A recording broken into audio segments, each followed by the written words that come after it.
நம்ம இன்னைக்கு பார்க்க போறது தேகா நேச்சுரல் ஷாம்பு அண்ட் கண்டிஷனர் தாங்க பார்க்க போறோம். தேகா ப்ராடக்டான ரைஸ் வாட்டர் ஷாம்பு பத்தி தாங்க இன்னைக்கு நம்ம பார்க்க போறோம். 1 ஆர் 2 வீக்ஸ் யூஸ் பண்ணிட்டு அதோட ரிவ்யூ தான் உங்க கூட ஷேர் பண்றேன். நாங்க இது வரைக்கும் ஷாம்புவா மாத்தி யூஸ் பண்ணதே இல்லைங்க. ஒரு சேஞ்சுக்கு மாத்தி யூஸ் பண்ணி பார்ப்போம் அப்படின்னு சொல்லி மாத்தி யூஸ் பண்ணணும்.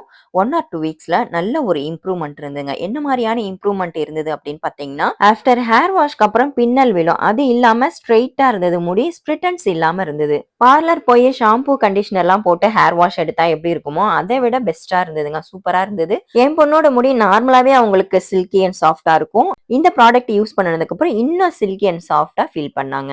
ஹேர் ஃபால் இல்ல முக்கியமா.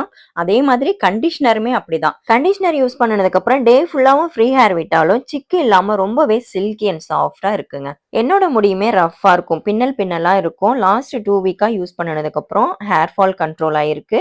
டாண்ட்ரஃப் கம்மியா இருக்குங்க. நீங்க ஷாம்பு அண்ட் கண்டிஷனர் மாத்தி யூஸ் பண்ணணும்னு நினைச்சீங்கன்னா தேகா யூஸ் பண்ணுங்க.